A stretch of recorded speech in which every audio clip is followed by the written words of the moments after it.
Tutur Tinula, sebuah sandiwara radio serial, produksi Sanggar Cerita dan teater Sanggar Prativi.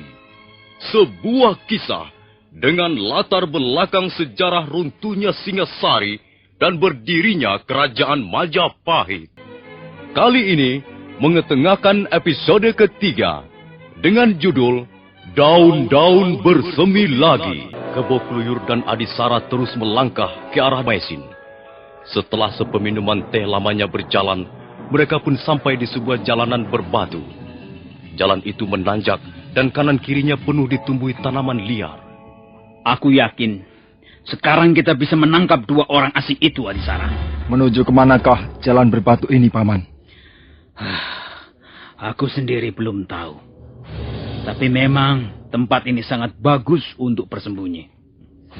Letaknya terlindung oleh gundukan bukit-bukit kecil. Pasti rombongan Tuan Empu Tong Bajil tidak akan pernah sampai kemari. Iya, mereka berpencar ke arah lain, Paman. Dengar, Adisara. Pendekar asing itu, menurut Tuan Tong Bajil, terluka parah di bagian lambungnya. Kalau sekarang ini kita sergap, pasti dia tak akan berkutik. Jadi, walaupun dia menggunakan pedang yang menyeramkan itu, kita pasti akan dapat membekuknya. Lagi, kesempatan baik ini harus kita gunakan. Hati-hati jalannya. Jangan sampai menimbulkan suara yang mencurigakan. Ayo. Sementara itu pendekar Lau sudah mulai sadar dari pingsannya. Dia mengeliat dan berusaha untuk duduk. Di mana Maisin? Maisin! Maisin! Aduh, lambungku seperti terbakar. Dan panasnya menjalar ke atas, memenuhi rongga dadaku. Apakah aku masih bisa disembuhkan? Rasa-rasanya lukaku terlalu parah. Pukulan orang cebol itu sungguh dahsyat. Aku mendengar ada suara langkah menuju kemari. Maisin! Kaukah itu, Maisin? Suara itu berhenti. Jangan-jangan bukan suara langkah istriku. Pendekar Lau baru saja menghentikan pikirannya tentang langkah-langkah mencurigakan itu, ketika mendadak Kebo Kluyur dan Adisara melompat ke depan gua.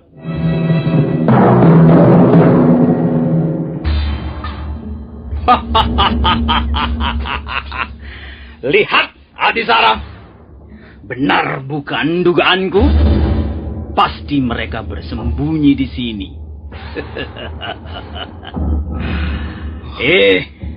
Apa kabar pendekar asing? Kalian pasti orang-orang yang mengejar kami. Hah? Iya, benar. Dan sekarang kamilah yang akan menangkapmu. Apa yang akan kulakukan? Apakah aku bisa mengadakan perlawanan kalau mereka nanti menyerang? Paman Kebo Kluyur. Iya. Agaknya lukanya itu benar-benar parah, Paman. Itu lebih bagus. Kita tidak perlu susah payah untuk membekuknya, bukan? Tubuhku merasa lemah sekali. Dan rasa sakit di lambungku semakin menyengat.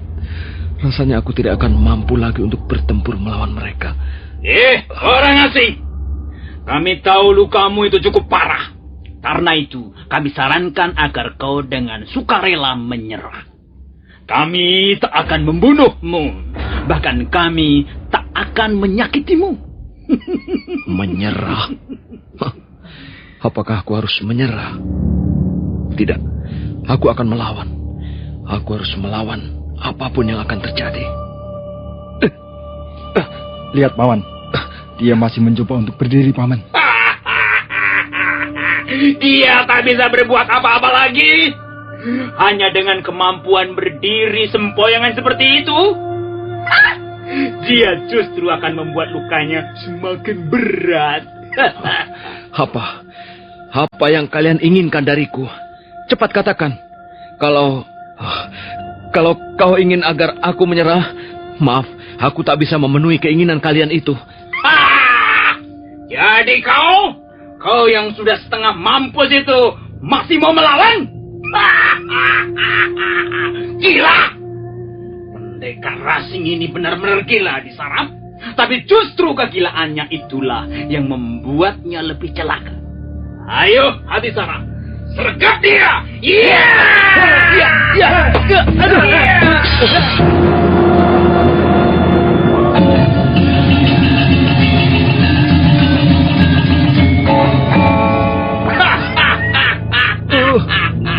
Rupanya kau memilih mati di tangan kami, ya? Daripada menyerah dan kuserahkan pada pimpinan kami. Aku benar-benar sudah tak mampu berbuat apa-apa. Rasa sakit ini makin menyengat dan sangat mengganggu gerakanku. Tapi aku tak sudi menyerah begitu saja. Baiklah, aku harus nekat. Aku akan menggunakan pedang naga puspa ini. Walaupun aku tahu akibatnya bisa menjadi lebih parah. Aku tak punya pilihan lain lagi. Aku akan bertarung sampai mati. Iya. Awas, Paman. Dia masih berusaha melawan dengan pedangnya itu. Awas! Kurang ajar. Pendekar bandel. Dia pikir kita akan takut menghadapi senjatanya itu, ha? Ayo, Adisara. Dia sudah sekarat. Dia sudah tak bisa berbuat banyak dengan senjatanya itu. Mari kita gempur bersama-sama.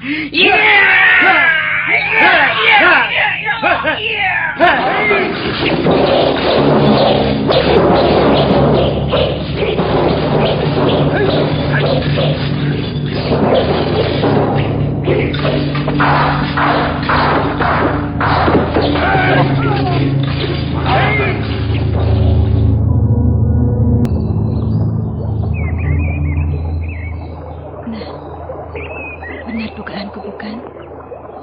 Ada sungai di sekitar tempat ini. Airnya bening sekali. Tapi apakah di tepian sungai ini tumbuh daun-daunan yang kubutuhkan? Sebentar. Aku harus mencarinya. Nah, ini ada daun yang pinggirannya bergerigi. Untung sekali aku dapat menemukan daun ini. Tapi masih ada 2 jenis daun lagi. Entahlah, apa di sini ada ataukah tidak? Maisin terus memetik daun-daunan di sepanjang tepian sungai. Tapi ketika dia bermaksud memetik daun jenis lain, yang bentuknya panjang-panjang seperti pita seorang gadis remaja, dia merasa kesulitan, karena tangkai daun itu menjorok ke arah sungai. Bagaimana caranya mengambil daun-daunan itu? Justru daun seperti pita itulah yang jumlahnya cukup banyak. Daun itu harus ditumbuk. Airnya diperas untuk campuran air rebusan 2 jenis daun yang ini. Bagaimana caranya ya? Pada saat itulah, Maisin terkejut karena mendadak dia melihat seorang laki-laki berpakaian lusuh. Laki-laki itu masih cukup muda. Tubuhnya agak kurus, tapi nampak perkasa. Dia berdiri bersandar di sebuah batang pohon, dan pandangannya menatap ke arah pusaran air yang deras di permukaan sungai di bawahnya. Bergegas Maisin menghampiri laki-laki tak dikenal itu.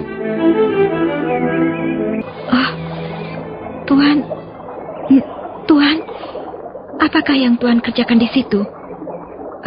Bolehkah saya mengganggu sebentar? Tuan, saya membutuhkan daun yang panjang-panjang di tepi sungai itu, yang bunganya berwarna ungu terong itu. Dapatkah Tuan menolong saya mengambilkannya? Saya sangat membutuhkannya untuk ramuan obat. Dia diam saja, tak menjawab. Bahkan menoleh pun tidak. Dia hanya menatap ke arah pusaran air di bawahnya. Ada apa dalam pusaran air itu? Apa yang dilihatnya dalam pusaran air itu? Tuan, apakah Tuan tidak mendengar suara saya? Lihatlah pusaran air itu. Iya, saya sudah melihatnya sejak tadi. Ada apa dengan pusaran air itu? Saya tak dapat melihat apa-apa kecuali air yang berputar-putar. kemudian berpencar dan hilang di sebelah sana. Jadi kau melihat pusaran air itu? Tuhan, saya membutuhkan bantuan Tuhan. Sudikah Tuhan menolong saya? Kau melihat pusaran air itu, tapi kau tak akan melihat apa yang kulihat di dalamnya. Saya tidak mengerti apa yang Tuhan maksudkan. Pusaran air itu terbentuk oleh air yang mengalir dari sebelah hilir. Air itu lalu berputar-putar. Mungkin karena di dasarnya ada relung-relung sungai yang dalam. Air itu terus berputar, kemudian berpencaran dan lenyap di sebelah sana. Tapi pusaran itu datang lagi, berpencar lagi, hilang lagi, datang lagi, datang lagi. Begitulah sejak sungai ini terbentuk. Maka pusaran air itu pun sudah ada. Sungai ini adalah garis kehidupan manusia. Dan pusaran air adalah gelombang jiwa manusia yang tengah bergolak. Apakah kita bisa menghindari pusaran air ini? Bagaimana menurut pendapatmu? Tuhan, saya tidak mengerti apa yang Tuhan maksudkan. Saya tidak memahami perkataan Tuhan. Pikiran saya sedang kacau. Siapa kau ini? Dan apa maksudmu datang kemari? Nama saya Maisin. Saya datang ke tempat ini untuk mencari daun-daunan. Untuk apa daun-daunan? Untuk ramuan obat luka dalam. Suami saya terluka parah. Dia sekarang terbaring dalam sebuah gua kecil, tak jauh dari sini. Jadi kau sedang merawat luka suamimu itu? Iya. Saya sudah menemukan 2 jenis daun yang saya butuhkan. Tinggal 1 jenis lagi. Tapi saya tak bisa mengambilnya. Daun itu letaknya menjorok ke tengah sungai dan sulit untuk mengambilnya. Daun apa itu? Saya tak tahu namanya. Itu daun yang panjang-panjang dan bunganya berwarna ungu terong. Dapatkah kau mengambilkannya untuk saya? Apakah kau ingin menunjukkan bahwa kau seorang istri yang baik? Seorang wanita yang setia? Saya tidak tahu apa maksudmu dengan pertanyaan-pertanyaanmu itu. Mestinya kau menunggu suamimu yang terluka. Mengapa kau tinggal dia sendirian? Saya tak bisa tinggal diam. Saya harus berusaha mengobati lukanya. Tapi bagaimana kalau suamimu itu sakitnya bertambah parah dan tidak tertolong lagi? Sementara kau berada di tempat ini. Tidak. Itu tidak akan terjadi. Suami saya pasti akan sembuh. Sudahlah. Kau bersedia menolong aku atau tidak? Kau jawab dulu pertanyaanku tadi. Kalau jawabanmu memuaskan, aku akan menolongmu. Pertanyaan yang mana? Apakah kita bisa menghindari pusaran air dalam sungai kehidupan ini? Aku tidak tahu. Kau ngaco. Kau hanya mempermainkan aku. Baiklah. Aku akan memetik daun-daunan itu dengan tanganku sendiri. Tunggu. Lihat pusaran air di bawah itu. Kalau kau terjatuh ke dalamnya, kau tak akan bisa muncul lagi ke permukaan. Pusaran itu sangat keras. Aku akan berbuat apa saja demi kesembuhan suamiku. Apa yang akan kau lakukan? Aku mau memanjat pohon itu. Aku harus mendapatkan daun-daunan itu sekarang juga. Sudahlah, jangan mengganggu aku. Jangan. Itu berbahaya. Aku tidak takut bahaya. Begitu.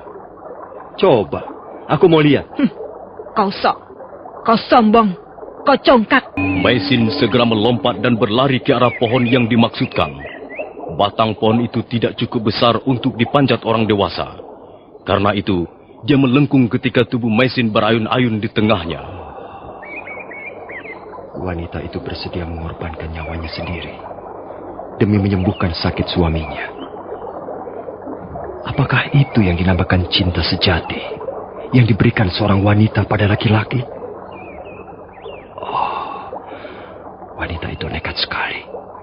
Batang pohon itu bisa patah dan dia pasti akan tercebur ke dalam pusaran air di bawah. Nah, apa kataku? Pohon itu pasti akan patah.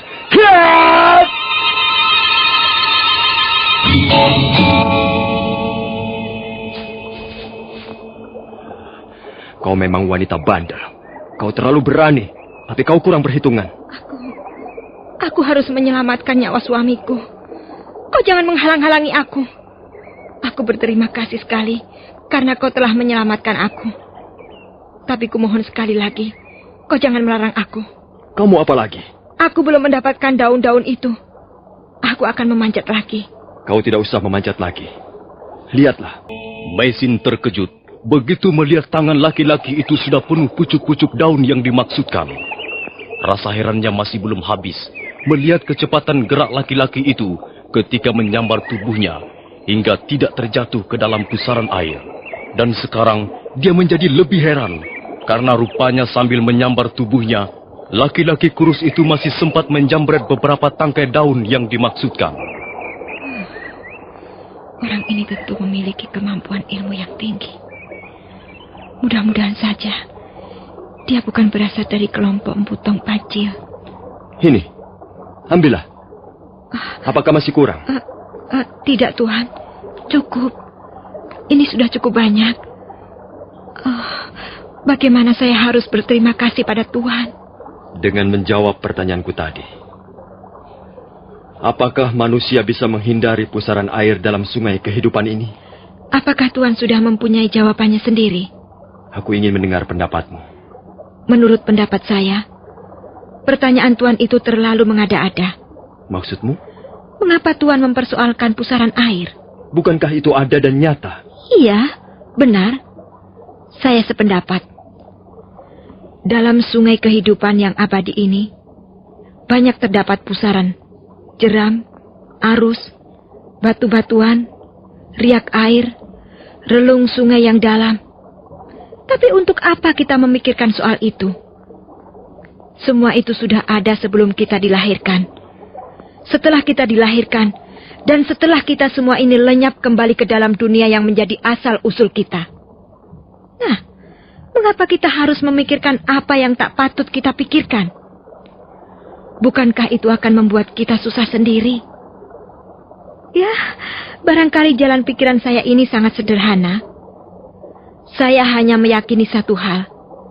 Ialah setiap kesulitan pasti ada jalan keluarnya. Saya hanya membutuhkan semangat untuk berusaha, untuk bekerja, untuk berbuat sesuatu yang bermanfaat. Itu saja. Bagaimana? Tuan puas mendengar jawaban saya ini? Oh, iya. Jawabanmu membuka lembaran buku pengertian baru dalam kehidupanku. Terima kasih. Sekarang saya harus segera kembali. Terima kasih atas pertolongan Tuhan. Silakan. Mudah-mudahan usahamu berhasil. Hei, mengapa kau masih berdiri di situ? Apakah Tuhan tak ingin melihat suami saya? Baiklah. Kau berangkat dulu. Aku juga mempunyai sedikit pengetahuan tentang ramuan obat-obatan. Aku akan mencari daun-daunan dan akar pohon. Siapa tahu suamimu dapat disembuhkan dengan ramuan obat buatanku. Terima kasih. Ternyata Tuhan adalah seorang yang baik hati. Berangkatlah dulu. Nanti aku akan menyusul. Di mana pendekar Lo ditinggal sendirian.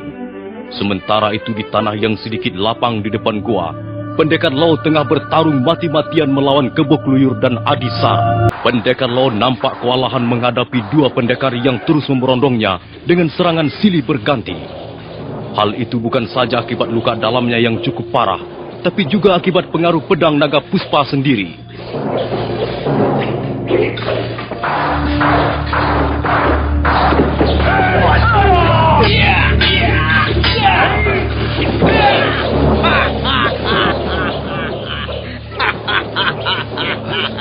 Adisara, lihat! Dia sudah semakin parah. Lihat, gerakannya sudah semakin lambat, seperti babi kekenyangan. Pedangnya semakin kuat. Getarannya menyedot habis sisa-sisa tenagaku. Dia sudah sekarat, Paman. Iya, dia pasti binasa di tangan kita. Ayo, kita gempur sekali lagi. Dia pasti mampus.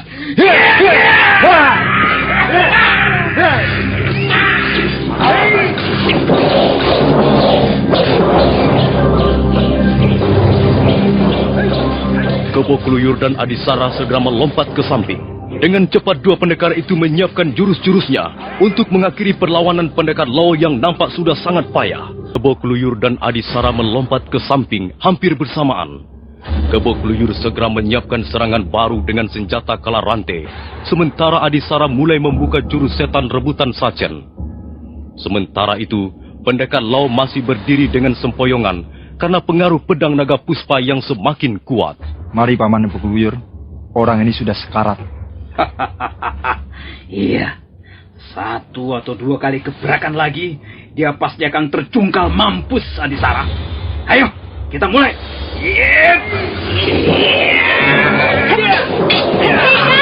Hentikan! Mesin, Kau tidak apa-apa loh. Dugaan Paman Kebo Kluyur ternyata tepat sekali. Wanita itu pasti sedang mencari obat untuk luka suaminya, Paman. Pekerjaan sia-sia. Untuk apa daun-daun itu? Suamimu pasti akan mampus sebentar lagi. Kalian pendekar curang. Kalian hanya berani menyerang pada saat kami sedang terpojok. Tentu saja, kami harus memanfaatkan keuntungan ini. Kami tak ingin menjadi orang-orang bodoh. Ayo, Adisara, sekalian sabet saja perempuan itu. Beres, Paman.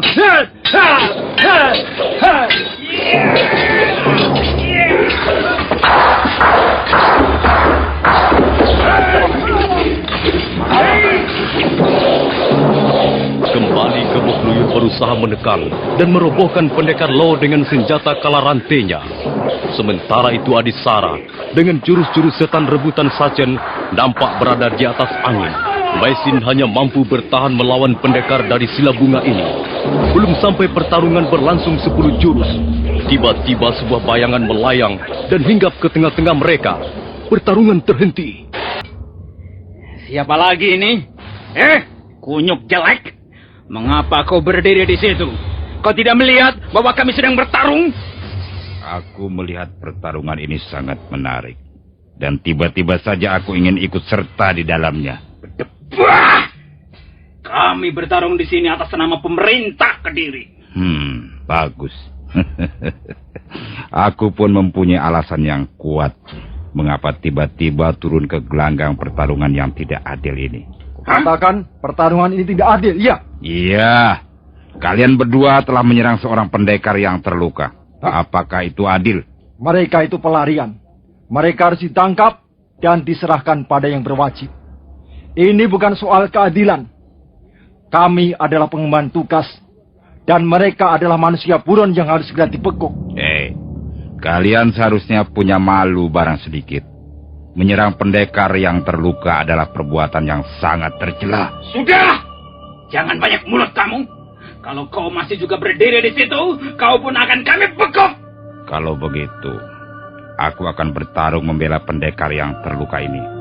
Atas nama keadilan. Ayo, Adisara!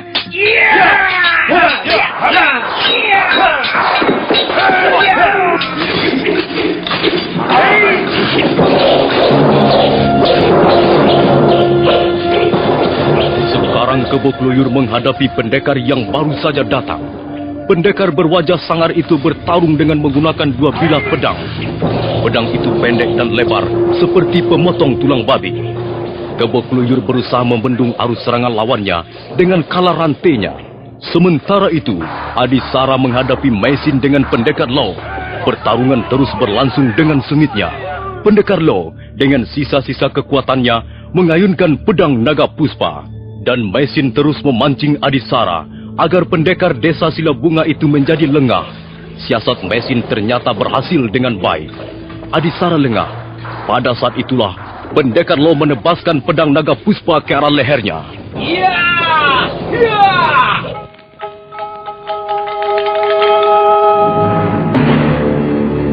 Apa yang terjadi, Kebo Kluyur? Adisara terbunuh, Tuan. Lihat, kepalanya terpental jauh dari tubuhnya. Adisara. Siapa yang melakukannya? 2 orang pendekar asing itu, Tuan. Kami berhasil menemukan mereka di tempat ini. Kami lalu menyergap bersama-sama.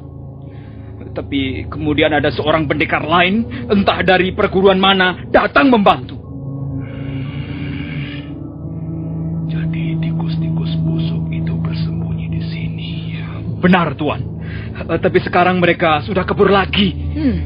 Sudah lama mereka kabur ke Bokluyur? Belum terlalu lama, Tuanku Dewi. Kalau begitu, kita masih bisa mengejar mereka, Kakang Bajil. Iya, tentu saja. Bokluyur, Iya, Tuan. bawalah kuda-kuda ini ke rumahku di Jasun Wungkal. Kami akan mengejar mereka dengan jalan kaki. Dengan begitu kami bisa lebih teliti memeriksa keadaan di sekitar. Dan kita bisa menyusup kemana-mana. Baik, Tuan. Ayo, Baik, Sambi. Mumpung mereka belum terlalu lama. Aku yakin mereka masih berada tak jauh dari tempat ini.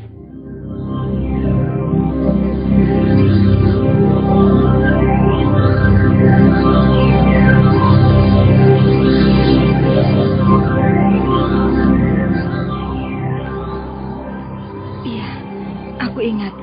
Kalau tidak salah, Tuan bernama Ralumbu, bukan?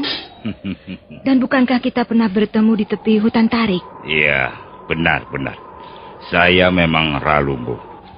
Saya pendekar berasal dari Gunung Lamongan yang gagal mengikuti pertandingan di Candi Surabada. Untung Tuan segera datang membantu kami. Ya, saya kebetulan saja lewat daerah itu. Semenjak meninggalkan hutan tarik dulu, saya tidak bermaksud kembali ke Gunung Lamongan. Saya hanya berjalan sesuka hati. Terakhir kali saya singgah di Jasun Wungkal. Kasihan suamimu itu. Rupanya lukanya cukup parah. Dia terluka dalam oleh pukulan Empu Tong Bajil. Tak salah lagi. Pasti Aji Segara Geni.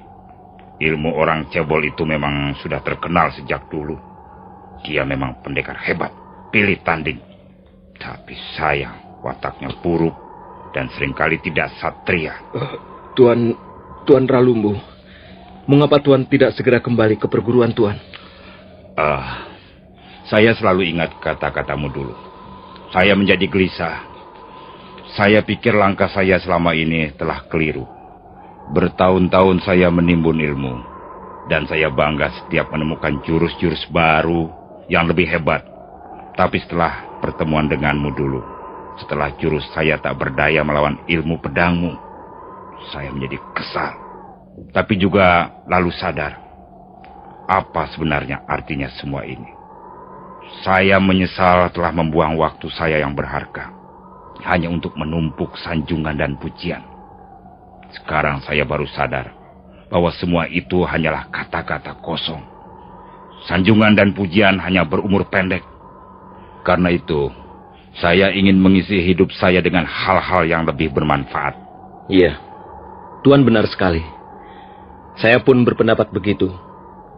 Hidup ini akan segera menjadi tawar jika kita tidak mampu menemukan langkah yang tepat dan meyakinkan. Kita dibekali banyak kunci, tapi kunci mana yang paling cocok untuk membuka pintu hati kita sendiri, sehingga kita mampu melihat dunia orang lain. Itulah yang kita cari. Ya. Sekarang saya baru menyadari sepenuhnya. Saya sudah menghabiskan separuh lebih dari umur saya untuk memikirkan diri sendiri. Iya. Sekarang saya ingin mengisi sisa hidup saya dengan berbuat kebajikan kepada sesama. Kau muntah lagi, Long. Sudah lebih dari 10 kali dia mengeluarkan darah segar dari mulutnya, Tuan. Lebih baik biarkan dia berbaring. Ya. Saya tidak tahu apakah tempat ini cukup aman atau tidak. Kau berbaring saja, Long, supaya perutmu tidak terasa mual. Nah, begitu. Letakkan kepalamu di atas pangkuanku. Di mana wanita itu? Bukankah gua kecil ini yang dimaksudkannya? Mengapa sepi? Tak seorang pun nampak di sini. Oh, tempat ini morat-marit, acak-acakan. Pasti telah terjadi sesuatu. Oh, itu daun-daun yang dikumpulkan wanita itu pada berantakan berhamburan kemana-mana. Dan, ada noda-noda darah yang cukup banyak di sela-sela rumput ini. Barangkali telah terjadi perkelahian yang cukup seru di tempat ini.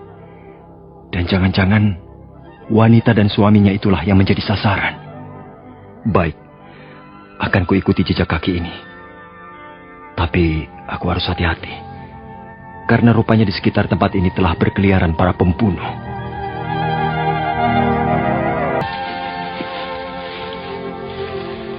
Kemana kita akan terus mengejar, Kakang Bajil? Belok ke arah kiri atau jalan terus? Apa yang kau pikirkan, Kakang? Aku masih belum bisa menebak siapa orang bercadar merah yang telah membantu mereka itu. Apakah orang yang sama juga yang telah membantu mereka melawan Kebo Kluyur dan Adisara? Apakah itu penting kita perhitungkan? Tentu. Kita harus mengukur kekuatan kita. Kalau apa yang dikatakan Kebo Kluyur benar, berarti mereka sekarang bertiga. Aku bisa menghadapi perempuan asing itu, Kakang. Dan Kakang menghadapi 2 orang yang lain. Kukira hal itu tidak sulit. Karena yang satu sudah terluka parah, Kakang. Baik. Tapi kali ini kita harus bekerja lebih cermat. Aku tak ingin melihat mereka lolos lagi. Mereka harus bisa kita tangkap sekarang ini. 2 orang asing itu tak menjadikan aku terlalu risau. Pedang itulah yang kupikirkan siang malam. Aku harus bisa merebutnya. Aku harus bisa memiliki pedang aneh yang dahsyat itu. Dia tertidur. Ya, biarkan saja dia tidur. Itu akan lebih baik untuk menjaga kesehatannya. Kau juga perlu istirahat untuk menjaga kesehatanmu. Aku harus menjaganya, Tuan. Ya, aku kagum pada kesetiaanmu. Kau sungguh-sungguh wanita berhati emas. Saya ingin suami saya sembuh. Saya tak ingin melihat dia menderita karena luka-lukanya. Kalian telah menemukan arti hidup yang sesungguhnya. Kalian suami istri yang saling mengasihi. Kami memang saling mengasihi. Suamiku ini seperti saudara tuaku sendiri. Kadangkala dia seperti orang tuaku. Usia kami memang terpaut jauh. Ya, usia tidak akan mempengaruhi kehidupan suami istri. Jika 2 hati sudah bertaut, jika cinta mulai bekerja, maka kebahagiaan yang utuh akan memenuhi kehidupan suami istri. Semula, beberapa bulan setelah hari perkawinan kami, kami memang merasakan getaran-getaran rasa bahagia itu. Tapi entahlah, mengapa kebahagiaan itu mendadak lenyap. Oh ya, Tuan penduduk asli negeri ini, apakah Tuan mempercayai adanya sebuah benda yang bisa menimbulkan pengaruh buruk dalam hidup manusia yang memilikinya? Apa maksudmu? Semenjak suami saya memegang pedang itu, entahlah, hidup kami menjadi kacau balau. Saya seringkali berpikir, apakah mungkin karena pengaruh benda itu, hingga ketentraman kami menjadi porak-poranda. Di negeri kami sendiri, kami menjadi orang buronan. Dan sekarang, di negeri ini, kami pun dikejar dan diburu. Hidup kami senantiasa diliputi ketegangan. Kami bernafas dalam udara yang penuh ancaman. Nah, bagaimana pendapat Tuan Ralumbu? Apakah mungkin pedang itulah yang membawa sial pada diri kami? Apakah sebelum menyerahkan pedang naga puspa itu pada suamimu, Empu Ranubaya memberikan pesan-pesan tertentu? Iya, beliau berpesan agar lo merawat benda itu sebaik-baiknya. Beliau juga berpesan agar jangan sampai pedang itu jatuh ke tangan pendekar berwatak jahat. Karena kalau sampai hal itu terjadi, akan bisa menimbulkan bencana yang besar. Iya. Ya, kalau begitu sesungguhnya benda itu berwatak baik. Kalian tidak perlu meragukannya. Empu Ranubaya adalah seorang ahli senjata beraliran putih. Jadi saya kira benda-benda hasil ciptaannya pun berwatak putih. Tapi Mengapa selama memiliki benda itu, hanya pengalaman buruk saja yang kami dapatkan? Ya, kalau seseorang menyimpan harta benda yang tak ternilai harganya, tentu saja dia akan hidup kurang bebas dan kurang tenang. Seorang raja selalu gelisah karena menjaga tahta dan kekuasaan yang tak ingin direbut oleh orang lain. Demikian pula kalian. Pedang itu sangat besar nilainya. Itulah sebabnya kalian harus bekerja keras, berjuang mati-matian dengan mempertaruhkan segalanya demi menjaganya. Ya, anggap saja kalian mengemban suatu tugas yang suci dan mulia. Tak ada yang perlu disesali. Seekor gajah jantan yang perkasa akan melindungi gadingnya yang bernilai tinggi dari incaran pemburu. Nah, kalian pun demikian pula. Kalian harus rela, harus mau berkorban demi melindungi senjata itu dari incaran kaum pendekar yang bernafsu ingin memilikinya. Mesin, mengapa kau masih juga belum bisa mengerti? Mengapa kau masih juga menyalahkan benda ini, Mesin? Lau, aku sudah jenuh mengalami semua ini. Aku lelah hidup sebagai pelarian. Aku ingin hidup tenang dan damai, Lau. Mesin, hidup seperti itu merupakan dambaan semua orang. Tapi sesungguhnya tak ada hidup seperti itu. Hidup ini adalah tantangan. Hidup adalah masalah yang harus dipecahkan. Ya, suamimu benar. Kita jangan melarikan diri dari masalah yang selalu mengalir datang. Masalah atau tantangan harus kita jadikan sahabat dalam mengarungi hidup yang penuh teka-teki ini. Hidup tenang, damai, di mana tak ada masalah, tak ada tantangan, tak ada apa-apa. Justru bukan hidup namanya. Iya, saya juga sudah mengerti. Ayahku seringkali memberikan nasihat yang sama. Tapi rasanya sulit sekali untuk menjalankannya. Mesin, istriku. Semua ini sudah merupakan kehendak Sang Maha Pencipta. Kalau kita harus begini atau begitu, harus mengalami ini atau itu, pastilah ada maksudnya. Iya, suamimu benar juga. Serahkan saja semuanya pada kehendak Yang Maha Pencipta. Senang atau susah, bukan wewenang kita. Tangis ataupun tawa, itu sudah biasa. Usaha boleh kita lakukan sekuat kemampuan kita. Tapi manusia tak akan mampu menolak kodratnya.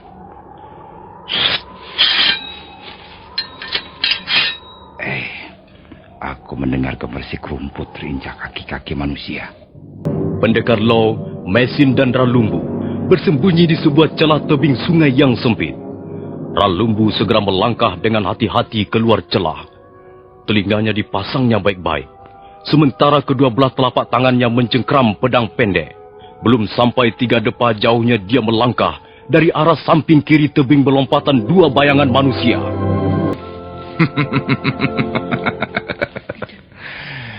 Kiranya kalian bersembunyi di sini. Kalian seperti kutu busuk yang berlari-larian karena telah mencuri darah manusia. Kalau tidak salah, aku sedang berhadapan dengan 2 orang pendekar yang ternama saat ini. Apa kabar Empu Tong Bajil?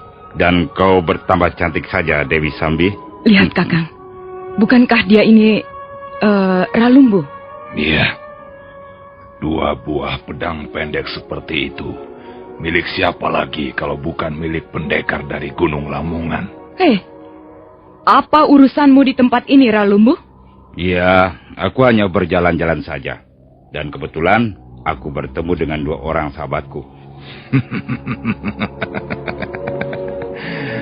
Ralumbu, kami tidak mempunyai urusan denganmu. Urusan kami adalah dengan 2 orang pelarian itu. Kuharap kau mengerti apa yang kumaksudkan. Tong Bajil, kalau maksudmu supaya aku pergi dari sini dan membiarkan sahabatku menjadi korban keserakahanmu, aku tak sudi melakukannya. Kalau begitu, kau sudah membuat gara-gara. Ya, mungkin benar apa yang kau katakan itu. Merah padam wajah Empu Tong Bajil mendengar suara tantangan Ralumbu. Matanya mendelik dan napasnya menjadi engos-engosan. Waktu itu sinar matahari telah mulai semakin lemah. Sebentar lagi lampu malam yang terang benderang itu akan segera bersembunyi di balik malam. Empu Tong Bajil mendengus keras. Matanya menatap Ralumbu yang menghunus dua bilah pedang pendeknya. Pendekar lereng tenggar itu segera memutar tongkat pencabut roh yang tergenggam di tangan kanannya. Monyet Lamongan jelek. Berani sekali kau bersikap seperti itu di hadapanku. Sambi, Iya, Kakang. jangan menunggu terlalu lama. Nanti keburu gelap. Ayo, siap aji tapak wisamu. Biar orang Lamongan ini menjadi bagianku, Kakang. Kakang Bajil mengurusi kedua orang asing itu. Hei! Hei!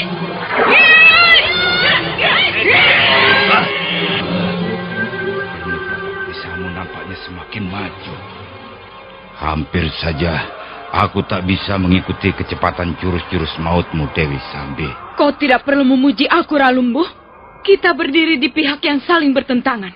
Ayo, tunjukkan permainan pedang pendekmu yang sudah karatan itu. Iya, ku terima tantanganmu. Iya.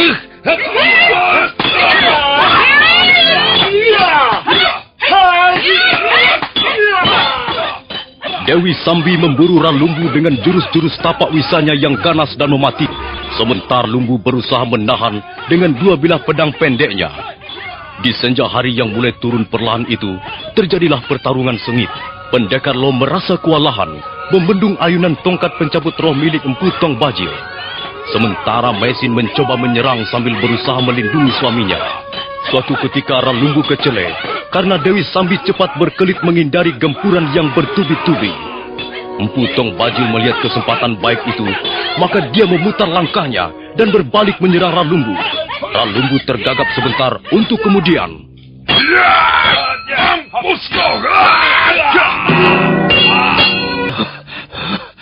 Pertarungan terhenti sejenak. Empu Tong Bajil berdiri dengan congkaknya sambil terus menggenggam tongkat pencabut roh. Demikian pula Dewi Sambi. Tuan.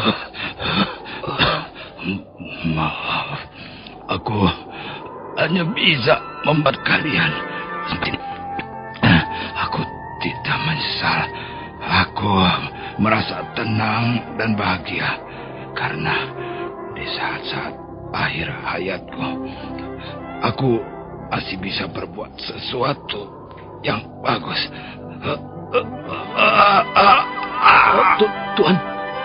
Tuan Ralumbu. Lihatlah nasib orang yang sok jago. Dia merasa dirinya kuat. Pendekar dari Gunung Lamongan ini merasa hebat dengan permainan pedang pendeknya yang sudah butut itu. Dan karena itu, dia terkapar dengan tulang kepala remuk. Kakang Bajil, sebaiknya kita jangan membuang waktu. Oh, tidak Sambi, tidak. Tapi aku masih akan bermurah hati. Kalau saja pendekar asing itu mau bersikap lunak dan bersahabat. Hei, pendekar asing. Kau mempunyai senjata yang hebat. Selama ini belum pernah kulihat senjata yang seperti kau gunakan itu. Dan untung kau mempunyai senjata yang ampuh, yang akan bisa menyelamatkanmu di negeri kami ini. Kau harus berterima kasih pada senjatamu itu, pendekar asing. Empu Tong Bajil. Baru saja kau bunuh Ralumbu. Sekarang kau mempunyai siasat apa lagi? Kalau kau tidak menurut, kalau kau tidak mau tunduk, nasibmu bersama istrimu itu akan sama persis dengan Ralumbu. Aku akan tetap pada pendirianku. Kami tidak bersalah apa-apa. Kalian tidak berhak menangkap kami. Tidak. Sebenarnya aku tidak perlu menangkap kalian. Tunggu, Sambi. Jangan kau potong bicaraku. Aku tidak setuju kalau Kakang melepaskan mereka. Mengapa kau tidak setuju? Mereka tetap harus ditangkap dan diserahkan pada pemerintah Kediri. Tidak perlu begitu. Itu perintah dari Tuan Kebo Mundarang. Aku tidak peduli dengan Kebo Mundarang. Aku tidak peduli, tidak ambil pusing dengan pemerintah Kediri. Biar bumi ini cemplung dan langit itu runtuh, aku harus menjalankan rencanaku. Aku harus mendapatkan apa yang kuinginkan, Sambi. Sambi, jangan kau meracau di depanku. Kau adalah adik seperguruanku, tapi kau sudah tahu watakku, bukan? Iya, saya tahu. Nah, lebih baik kau diam. Dengan begitu Dewi Sambi akan nampak cantik di mata Tong Bajil. Nah, pendekar asing, apakah nasibmu akan celaka atau mujur, itu tergantung dirimu sendiri. Kaulah yang memutuskan sendiri. Kau pasti mempunyai maksud-maksud tertentu. Ya, benar. Aku akan membebaskanmu. Dan selanjutnya, kau bisa hidup tenang dengan istrimu di negeri ini. Kau bebas, kau merdeka, dan boleh melakukan apa saja. Kau tak akan menjadi pelarian lagi. Nasibmu sebagai buron pemerintah cukuplah sampai di sini. Kau bisa membangun sebuah keluarga yang bahagia dan bebas memilih tempat tinggal di mana kau suka. Persoalanmu yang berat ini akan segera dilupakan orang. Dan kau akan diterima oleh warga desa di mana kau tinggal dengan penuh keramahan. Kalian tidak lagi menjadi orang asing di negeri yang cantik jelita ini. Nampaknya tawaranmu sangat menyenangkan. Tapi aku tidak tahu, ada apa di balik yang menyenangkan itu? Pendekar asing, kemudahan dan kesenangan tidak bisa diperoleh dengan percuma. Tentu saja kau harus membayarnya. Dan aku tidak meminta bayaran yang terlalu tinggi. Aku hanya menginginkan pedang yang kau bawa-bawa itu. Bagaimana? Bukankah tidak mahal bayaran yang kau minta? Tanpa senjata itu, justru kau akan bisa hidup dengan tentram dan damai di negeri kami. Kasihan istrimu yang cantik dan setia itu. Dia harus ikut menderita karena suaminya menjadi pelarian dan buron pemerintah. Apakah kata-katanya bisa dipercaya? Orang ini licik sekali. Tapi mungkin kali ini benar dia. Rupanya kalian mau berunding dulu. Boleh, silakan. Lau, mengapa tidak kau terima saja tawarannya itu? Aku belum gila, Mesin. Ingat amanat yang diberikan Tuan Ranubaya. Tapi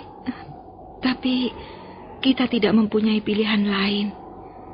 Kita sudah terjepit. Kau terluka, dan kita tidak mungkin melarikan diri lagi. Aku akan tetap mempertahankan pedang naga puspa ini. Lau. Orang ini jahat sekali, Mesin. Kalau sampai aku menyerahkan pedang puspa ini kepadanya, aku akan membuat kesalahan yang sangat besar. Tapi Lau, bagaimana dengan nasib kita kalau kita tetap melawan? Apapun kejadiannya, kita harus memberikan perlawanan. Kita harus mempertahankan senjata ini demi kebenaran dan keadilan. Nah, bagaimana? Apakah sudah bisa memberikan keputusan? Iya, kami tidak bisa menunggu terlalu lama. Baiklah. Baiklah, Empu Tong Bajil. Aku tak punya pilihan lain. Aku memang harus menyerahkan pedang ini padamu. Nah, kau terimalah ini. Iya.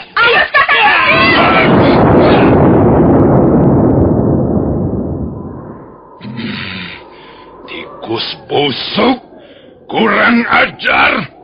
Sambi, ayo kita bunuh mereka. Tak perlu kita ampuni lagi. Tak perlu kita bersikap lunak lagi. Pendekar itu berbahaya sekali. Dia harus mampus. Ya!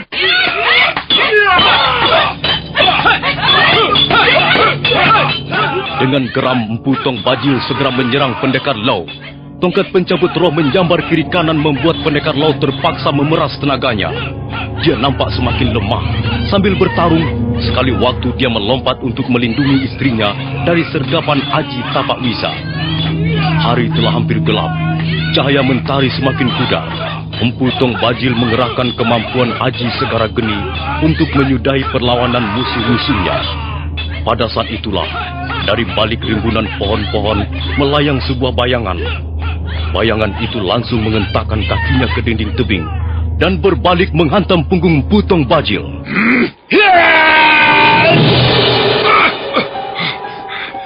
Setan belang, siapa lagi ini? Ada saja orang yang senang ikut campur. Nampaknya dia orang sinting, Kakang. Lihat saja pakaiannya seperti gembel. Hei, gembel busuk. Minggir kau. Lihat, Kakang. Dia malah berkaca pinggang. Pegang tongkatku, Sambi. Akan kubuat hancur lumat orang sinting itu.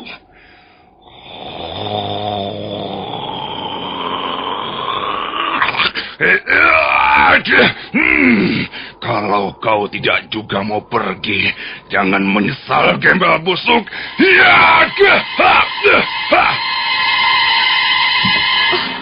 Orang itu lincah sekali, Kakang. Dia melompat seperti ekor bajing. Ayo, gempur mereka. Nanti keburu gelap.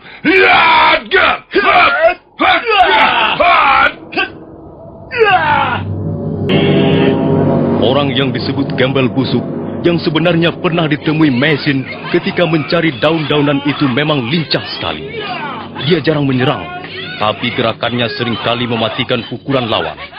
Pengembara itu tidak memilih lawannya. Kadangkala dia menyerbu Empu Tong Bajil, dan pada saat lain berpindah menyerang Dewi Sambi. Suatu ketika, dia sempat membisikkan pada pendekar Lo agar mencari kesempatan untuk lari. Dan benar, karena pertarungan yang kacau balau itu, pendekar Lo melihat kesempatan untuk kabur. Sementara Mesin dan pengembara aneh menghadang lawan-lawannya.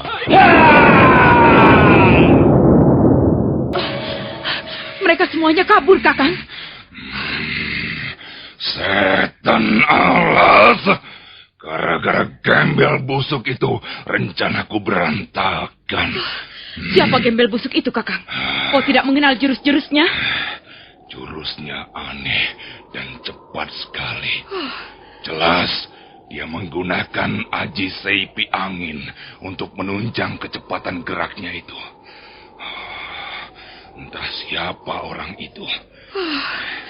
Kita telah gagal lagi, Kakang. Iya, untuk sementara aku akan mengalah. Biar mereka bernapas barang 1 atau 2 hari lagi. Setelah itu, kita kejar lagi mereka. Aku akan minta pada Tuan Kebo Mundarang 200 prajurit untuk mengaduk-aduk Jasun Wungkal, Desa Lembah sampai Kedung Peluk. Masa iya mereka tidak bisa kita temukan? Untung aku bisa mendapat kesempatan lari. Siapa orang yang disebut gembel busuk itu? Kemampuan ilmunya cukup tinggi. Gerakannya sangat cepat hingga membuat kacau balau jalannya pertarungan. Siapapun orang itu, aku harus berterima kasih. Hingga sampai saat ini, pedang naga puspa masih bisa kupertahankan. Aduh, lukaku sangat sakit, nyeri sekali. Seluruh tubuhku seperti ditusuk-tusuk pisau. Dan dadaku seperti terbakar. Tapi aku harus terus berjalan. Aku tidak boleh berhenti di sini. Orang-orang itu pasti masih penasaran. Pendekar Lo terus melangkah terseok-seok. Sekali waktu, dia berhenti karena batuk. Malam semakin gelap. Kini jalan setapak yang dilaluinya hampir tidak nampak. Kabut putih mulai turun dari lereng Gunung Arjuno. Kabut itu terus bergerak ke bawah bagaikan sesuatu yang bernyawa. Pendekar Lo menggigil kedinginan ketika kabut itu menyelimuti tubuhnya.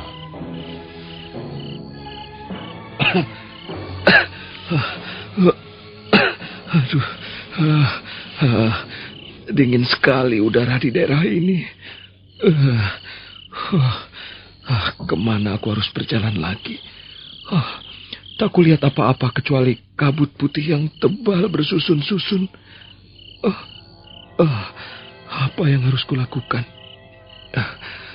Aduh, perutku mengejang dan kepalaku menjadi sangat berat. Baiklah, aku akan berhenti sebentar. Aku harus menunggu kabut ini pergi. Baru bisa melanjutkan perjalanan. Kemana dia lari? Sudah lebih 300 depa aku mengejar, tapi belum juga menemukannya. Jangan-jangan dia tersesat jalan. Tadi aku dan pengembara aneh itu berusaha menghadang serangan Empu Tong Bajil dan Dewi Sambi. Nampaknya lo menggunakan kesempatan ini untuk lari demi menyelamatkan pedang naga Puspa. Kemudian pengembara aneh itu memberi isyarat padaku agar aku ikut lari menyusulnya. Tapi kemana dia? Lo, di mana kau? Di mana kau? Tak ada jawaban. Tempat ini semakin sepi dan menyeramkan. Jangan-jangan Lau tertangkap oleh orang-orang yang mengejar kami selama ini. Lau, di mana kau? Ini aku, istrimu. Lau, suamiku. Di mana kau? Lau, jangan kau pergi, Lau. Tunggulah aku. Tunggulah istrimu. Lau, jangan tinggalkan aku. Jangan tinggalkan aku, Lau, sendirian di tempat ini. Lau.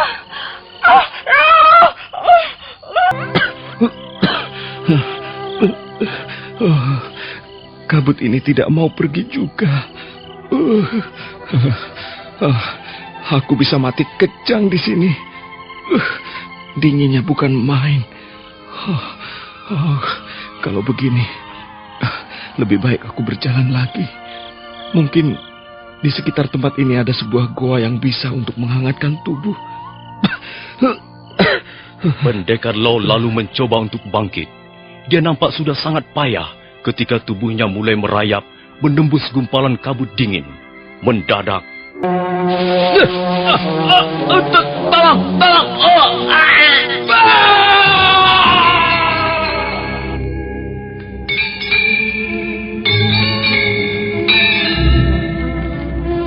Kaki pendekar Lau terperosok daun-daunan yang bertumpuk di tepian sebuah tebing.